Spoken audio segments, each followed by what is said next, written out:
sent to me by ZumRadio.com, ZumRadio.com. The link is in the description below. This is a digital hotspot for ham radio. And the difference between this hotspot and any other hotspot I've had, because I've been out of the hotspot scene for quite a while, is this is not running Pi-Star. This is running WPSD, which is called WPSD project. And it's an open source platform software for hotspots like this that give you the same options, but is updated more frequently and has other options that Pi-Star does not have. Now, Zoom Radio makes several of these different devices. They sent me this one, which happens to be the Mini 2.4 LCD ZumSPOT, okay? And basically a 2.4 inch screen in the front, not touchscreen, 3D printed case. It runs on a Raspberry Pi, okay? And it's got two micro USBs here and a micro HDMI here, and an external antenna, SMA here. It's a 10 milliwatt RF transmitter inside. And what does a hotspot do? Before I show you the configuration and look, see how it sets up, what does it do? If you're new to the channel, you're new to ham radio at all, what is a hotspot? Okay, imagine you have a D-Star handheld like this, ID52A. By the way, it's a daily beater, the best handheld I've had so far of all the handhelds. Or maybe you have a Yaesu FT5D Fusion. Or maybe you have a DMR or a Motorola XPR or a NXDN radio. How would you connect to the D-Star network on different reflectors with this radio if you didn't have a D-Star repeater near you? What about a Wires X capable Fusion machine or a DMR repeater near you? How would you connect to a talk group or a reflector, which is basically where all the people on D-Star would congregate, like 30 Charlie or 1 Alpha or 76 Delta or wherever?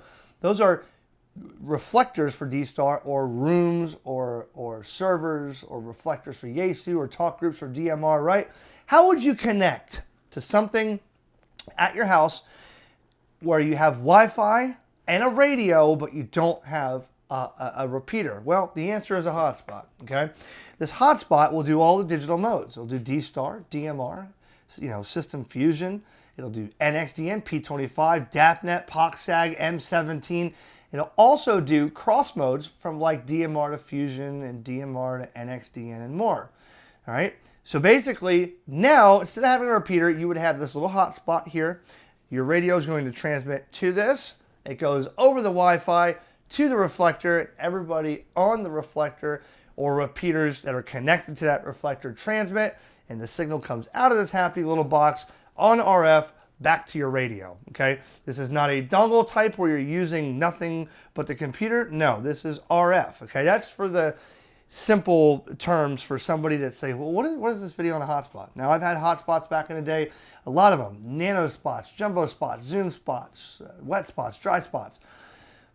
But there's a lot of hotspots out there. This one is, like I said, the difference with this one to me is that it's running the WPSD project. Now, what would you see on the screen if you're using a hotspot? Well, you could see the call, the call sign and the DMR ID of the person, your IP address, the frequency, the information of who you're talking to and what mode you're on. You can do D-Star and DMR at the same exact time. You can do D-Star and Fusion at the same time. You can do Fusion and NXDN at the same time. Let's say you have 4 radios here laid out in the desk or in your truck, and you want to have all 4 of those going at the same time, where if somebody's on DMR, it'll light up the DMR radio, you can talk to them. Then DMR gets quiet on that talk group and somebody keys in up on NXDN. You can have the ability to talk to all the digital modes with this. You do need to have the digital radio to communicate with this. That was a lot of things, a lot of questions a lot of people asked back in the day when I was showing different hotspots was, well, how do I do this without a Fusion radio? Well, with a hotspot, you must have, well, on this situation, you need either a DMR or a Fusion radio. But for me, I'm going to tell you a secret. I'm not getting on D-Star but with anything but a D-Star radio. I'm not getting on Fusion with anything but a Fusion radio. I have no interest at all, myself personally, to try to get a DMR radio and to work 3 different digital modes. People do. People's budgets make them. People just want to have their favorite DMR radio and talk on other things instead of having to play radio roulette. Well, to each his own. But I can go like this, and I could take this radio and link this to 30 Charlie, which is a reflector. Okay, I can go like this, and now watch. Link to REF030 Charlie. I'm linked to 30 Charlie. And now after that, I can simply make a call. Anybody that's connected to 30 Charlie will hear me. KJ4YZI on 30 Charlie, testing a hotspot. Okay, now you should see if anybody's there and comes back to me. You should see on the hotspot, HamRadio. Hey.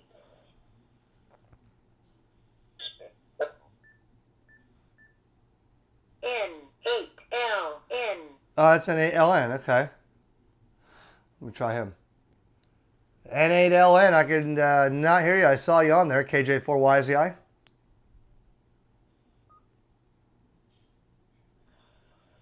Eric, I said you're loud and clear. Sounds good.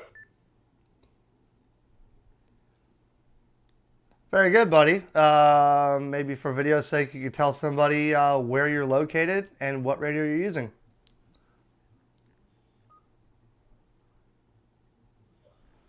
Well, at the moment, Eric, I'm on my ID 518+2. I'm just using a ZumSPOT MMDVM hotspot. How have you been? I'm good, man. Whereabouts? I can't remember what state you're in, man.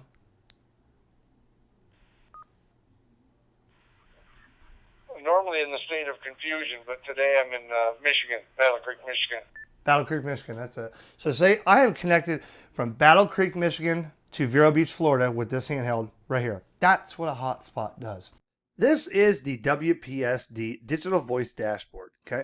Now, you can go to it the same way on pi-star.local or your IP address of your device. Mine happens to be 192.168.1.197 is my local IP, not my public. And I'll give you a couple ideas here. Now, for those who are new and not familiar, I want to clarify. Maybe I didn't say this before. Mode status. You can set this up for D-Star, DMR, P25, and Fusion all at once active on the servers. And if you have all four of those radios, the first one that receives traffic and receives a call or a signal, it's going to switch to that. And then you can set the hang time to where, for instance, if I have my D-Star and my Yaesu System Fusion handheld sitting here on the desk, D-Star is pretty quiet. Somebody keys up on Fusion, it's going to switch to Fusion. And if I set it stay on Fusion for 20 seconds, in case somebody keys up and just throws their call out, after 20 seconds, if nobody says anything, it's going to go back to scan mode, to D-Star or Fusion. I, myself, never do that. I want to be on one mode at one time. That's just me. There are people that have D-Star, Fusion, M17, DMR, P25, NXDN, and POXAG all running at the same time with 7 radios in their truck, and they got to have every bit of communication, and that's fine. That gets a little cumbersome when you're connected to a couple of of networks or talk groups, reflectors, and IPs that are totally booked. And this thing's going to be jumping modes. You're not going to know which handheld to grab next. So I highly advise just pick one mode in the start of what you want to do. I, myself, I'll say this again, I am a diehard, true to the heart D-Star fan.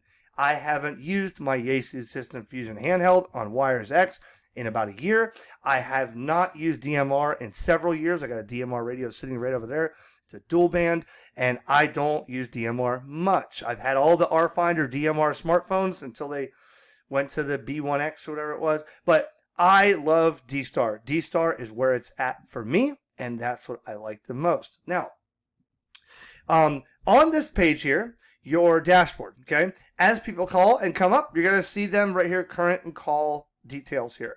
It'll show, for instance, my call sign, the country I'm in, my name, my location, the mode, and target, unless it's a call routed or a certain reflector they're trying to go to, okay, and how long they were transmitting. Now, If I want to keep this on a screen, on a computer or a TV or wherever, in case you want to have your radios on your desk and see who is calling. Maybe you have an older radio that does not have, or not even older, a radio that does not have a screen like an ID52 or a Yaesu System Fusion handheld like a FT5D like I have, that doesn't show all the stuff on the screen.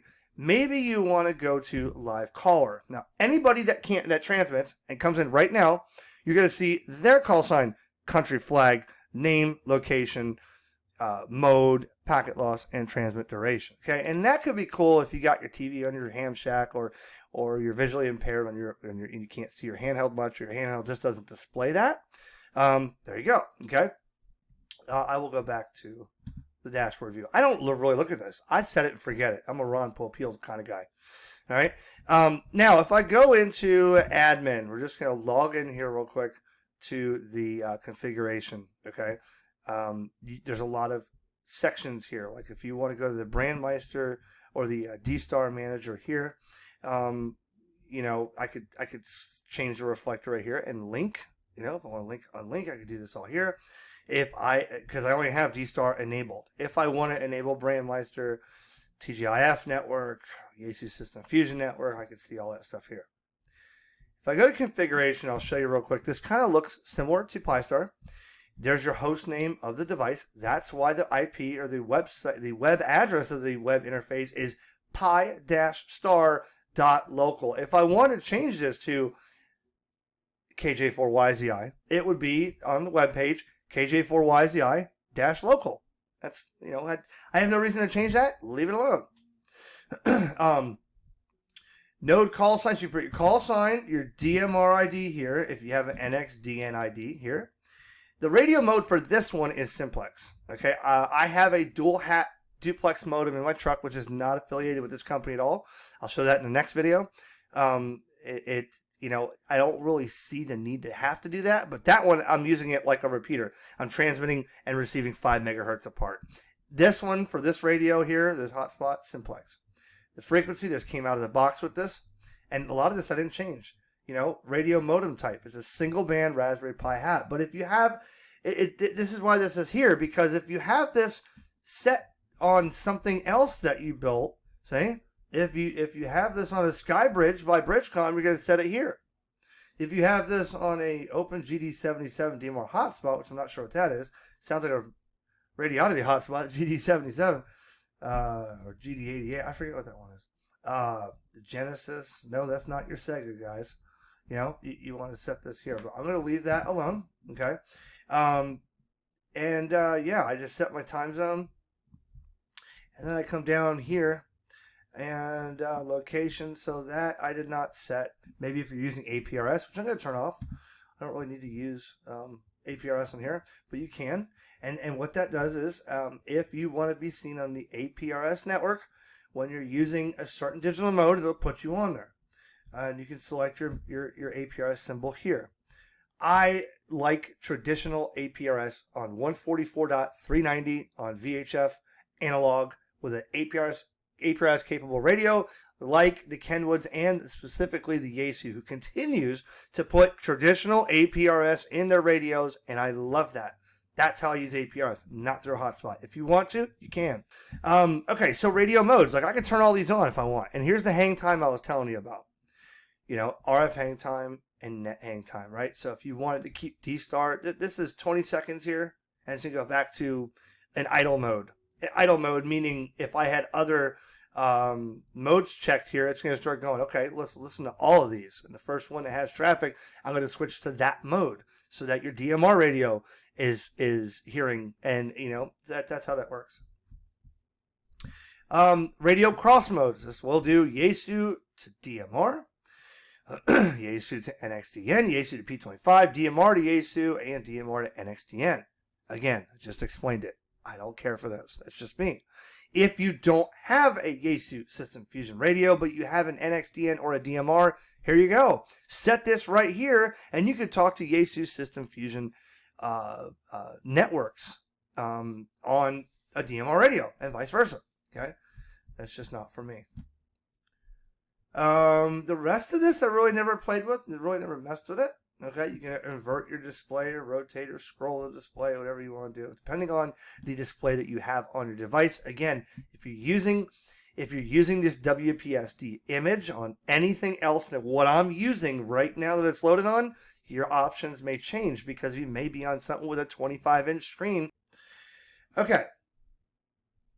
D-Star configuration, and a default reflector. So I just set to 30 Charlie, and then on my radio I can set to whatever I want to link to on my radio. But as it boots up, it's going to boot to 30 Charlie. All right. Let's keep going here. So then all you'll do is you will set your Wi-Fi here. All right. So it's connected to my network here, bit rate, and there's the local IP on my network. Interface is active, and that's pretty much it. So I'm going to apply changes. And by the way, if you look up here in the top right, update available. So there's already an update available to this. I've only had it a week. So I updated it when I got it. And here's an update again. So this is probably more updated than a Pi-Star. Okay. And yeah, I can do that. I won't do that now. But there's, advanced. What's in advanced here? Advanced editors and tools have created to make editing some of the extra settings in the config files more simple. And I will tell you that I have only breezed through this. There's a lot of other stuff here that you can do with, IRCD DB gateways and editors here. I'm not sure what these are for, but DMR jitter test. That's your, I think I used to do that with the open spots. They had that calibration for your bit rate probably. And more. So this stuff is in here, but I've still got a lot to learn about it. But this is what you would see in WPSD compared to something like Pi-Star, even though it's kind of similar to Pi-Star. All right, so a couple things to note about a hotspot, and maybe this hasn't been addressed. Let me turn this down. Juliet Hotel, mobile. There's a lot of people on 30 Charlie. So a couple things you want to note. So when you're using a hotspot, make sure that if you're using a radio near it, make sure the power of this thing is all the way down.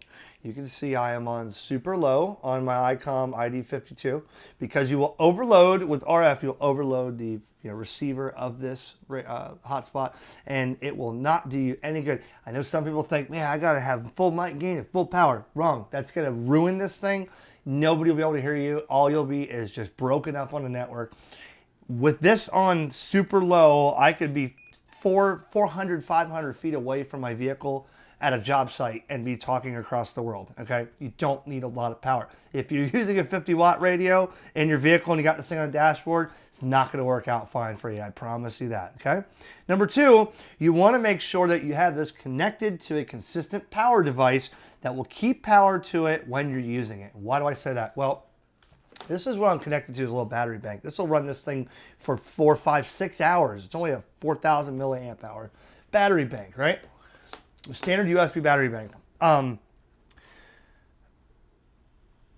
So what happens is these new vehicles now, like my Nissan, my old Ford, when you stop at a stoplight, it shuts the engine off. And then when you let off the brake and start going, it starts the engine up. What does that do? A lot of times if you have this plugged into the USB port on your little dash there under your radio to power it, it's all great if you're on a highway until you stop and shut the engine off and turn it back on. It's going to reboot this thing. This takes about 2 to 3 minutes to boot and get on Wi-Fi. So you don't want this thing constantly doing that. Invest in a $10 USB battery bank like this, or run it off of anything that has USB and leave it all day. It does not require much. This is, again, a 10 milliwatt transceiver in here, and I mean, this thing runs all day on many battery banks out there. The last thing you want to make sure is the frequency that you have this set to. Now, out of the box, 431.150 is what this was on. Do not set this to a simplex frequency on UHF, an APRS frequency, a repeater input frequency or output frequency, or a satellite frequency. The reason is, what happens is you may be using your handheld or a radio in your truck that at even low power will transmit 10 miles maybe to somebody that's got a vertical that's listening. You're transmitting to this, and they don't know you're doing that, but you're now causing interference to that person. We've had stories back in the day, a lot of satellite operators, that these were going up into the 433-ish on satellite uplink frequencies. And every time this thing's going off, someone's got a satellite transceiver. They're just trying to work the birds. And this thing is keying up, or you're keying up going into it, and you're causing them interference. And they don't know who you are. You don't know who they are. And it causes a problem. So make sure you look online. There are specific areas where they use hotspot frequencies. So those are 3 helpful tips if you're new to a hotspot. Again, this is the Mini 2.4 LCD Zoom by ZumRadio.com, running WPSD project software on there, which is pretty cool. And that's all I got to tell you. The links are in the description. Thanks for Zoom Radio for sending this to me. They have some other cool stuff. Things on their website that will enable or to give you Bluetooth on radios that didn't come with Bluetooth. And things for repeaters and some other stuff. Check out their website. They got some pretty cool stuff there. Take it easy. 7-3.